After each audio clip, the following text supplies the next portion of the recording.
Bonjour à tous, j'espère que vous allez très bien. Dans cette nouvelle vidéo, je vais aborder avec vous un sujet très important. Très souvent, quand vous voulez être analyste de données ou bien même scientifique de données, tout ce qui touche aux data, très souvent, on va vous dire il y a un langage de programmation que vous deviez à tout prix connaître. En fait, c'est Python.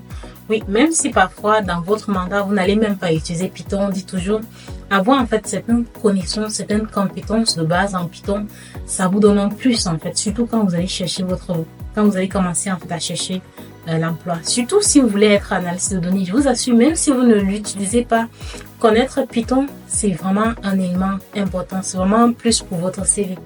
Et dans cette vidéo, je vais vous donner 10 éléments importants, 10 connaissances, 10 choses que vous deviez vraiment connaître en Python. Parce que quand on dit connaître Python, parfois, certaines personnes sont perdues. Parfois, vous ne connaissez pas. En fait, vous doutez, vous ne savez pas. Est-ce que ma connaissance de Python, elle est suffisante pour exercer, par exemple, un rôle d'analyste de données dans une entreprise? Est-ce qu'il me faut plus connaître que ça?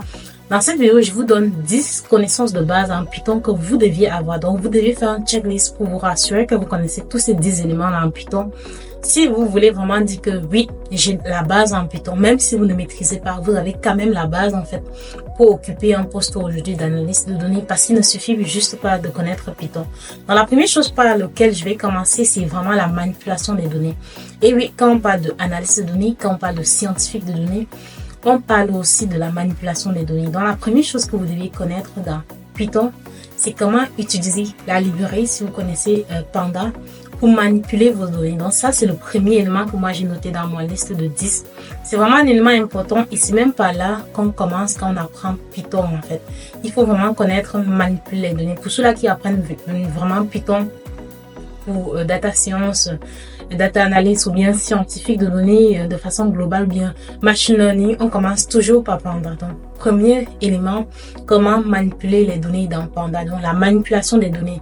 Le deuxième point, c'est importation des données. C'est toujours important de savoir comment importer et exporter les données sous différents formats. CSV, Excel, que ça soit aussi les bases de données. Vous devez connaître comment manipuler ces choses-là, comment importer ces données-là. Moi, j'ai pris ça en deuxième point parce que oui, si vous traitez les données, forcément, vous deviez connaître comment les importer dans votre espace de travail. Donc, pour moi, deuxième point, c'est l'importation et exportation des données donc sous différents formats. Il faut vraiment vous exercer avec ça. Ça, c'est très important. Le troisième point, c'est le point qui est commun à plusieurs outils, je dirais, d'analyse de données. C'est le nettoyage et le pré-traitement des données. Pourquoi c'est si important? En fait, c'est même un élément crucial, en fait. Et pour moi, ça semble logique. Parce que c'est ça qui rend votre donnée de qualité. Même quand je vous parlais de Power BI, je vous disais toujours quand vous importez vos données, il faut toujours faire le pré-traitement de ça. C'est vraiment important. Il faut nettoyer vos données. Ça aussi, vous deviez apprendre ça avec Python.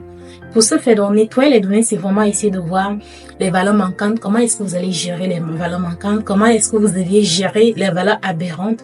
Quelle est la qualité de vos données? Quels sont les types et tout ça? C'est ça, vraiment nettoyer et pré-traiter vos données. Donc, moi, je mets ça en troisième position dans votre liste d'apprentissage de Python. Quatrième point que vous deviez connaître en Python, c'est la structure des données.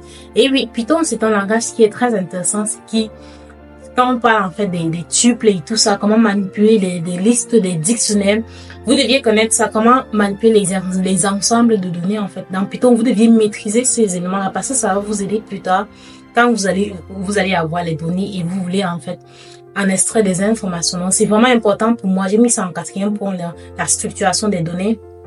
Bien connaître les listes, bien connaître les tuples, bien connaître les dictionnaires et en fait les ensembles des données de façon globale, comment bien les manipuler.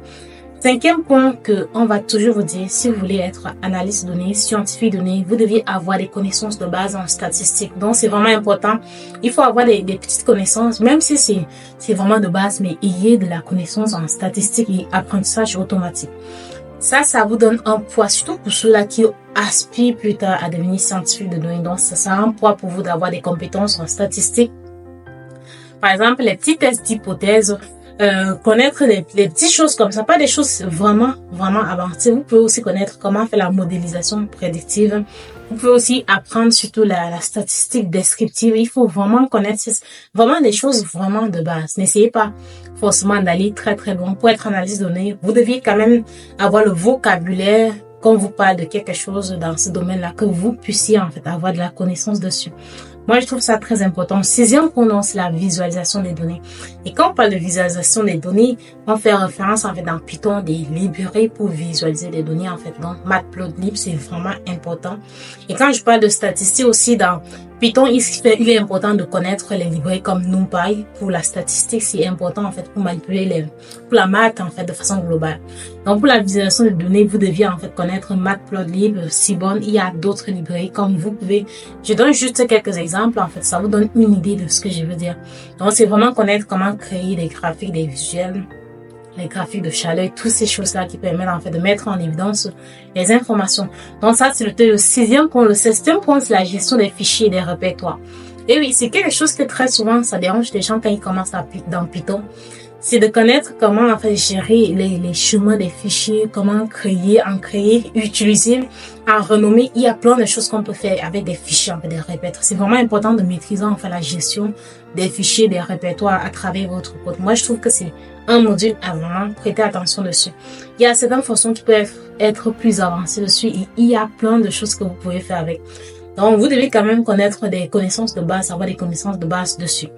Huitième point, c'est un petit peu comme la programmation fonctionnelle, mais côté Python, dans le sens où vous deviez avoir en fait une connaissance des concepts comme lambda, les fonctions lambda, c'est très important, surtout quand vous codez. En fait, ça permet de montrer que vous avez en fait un niveau supérieur en Python. Quand vous codez avec les fonctions lambda, il faut vraiment connaître cela. Si vous ne connaissez pas, vous pouvez faire des recherches dessus. Il faut connaître utiliser les maps, les filtres, c'est important en fait. Ce sont des fonctions comme ça. Ça va vous aider quand vous allez faire Python et ça va vous rendre expert. Donc c'est vraiment important. Neuvième point, c'est développement logiciel. Vous devez connaître, en fait, vous devez avoir certaines aptitudes dans l'univers du développement des logiciels, dans le sens où vous devez connaître comment déboguer en fait votre code. Vous deviez avoir des compétences, des connaissances en fait pour créer un code robuste. Parce que parfois il y a une personne peut résoudre un problème en écrivant juste 3 lignes de code. Il y a d'autres personnes qui peuvent résoudre le même problème en faisant quasiment 100 lignes de code ou bien plus. Donc, il faut vraiment savoir le juste milieu entre un code qui n'est pas juste trop et puis un code non plus exagéré, trop détaillé. Il faut vraiment avoir des codes beaucoup plus robustes. Et le dernier point, le 10e point ici que je liste donc dans ma liste, c'est le parallélisme et la performance de vos codes. Ça, c'est très, très important. Le parallélisme, c'est en fait de pouvoir en fait faire plusieurs choses à la fois, en quelque sorte. La performance, c'est vraiment optimiser les ressources que vous utilisez. C'est vraiment un niveau beaucoup plus supérieur quand vous codez déjà, vous avez déjà la connaissance de l'expérience. Vous aurez plus de données, vous devez savoir comment gérer ces données en termes de ressources, de mémoire, comment optimiser votre code. Donc ça, c'est très important. Pour moi, si vous connaissez tous ces points-là en Python, vous connaissez Python. Il n'y a rien à faire. Vous avez la base en fait qu'il faut pour devenir analyste de données. C'est tout ce qu'on vous demande. Parce que tous ces points-là, si vous les connaissez vraiment, je vous assure, mais qu'est-ce qui va encore trop vous dépasser? Vous aurez l'aptitude en fait de prendre en main n'importe quoi ce qui vient de Python. En tout cas, dans le domaine de l'analyse de données, il n'y aura rien qui va vous surprendre vraiment. Vous allez pouvoir vous en sortir même si on vous donne quelque chose que vous ne connaissez pas. Votre compétence de base va vous aider en fait à pouvoir facilement en fait retrouver la solution à ce problème-là. Donc j'espère que la vidéo vous a plu. Si c'est le cas, n'oubliez pas de me dire en commentaire. Et si vous avez aussi d'autres conseils, n'oubliez pas de me faire savoir en commentaire. Merci beaucoup.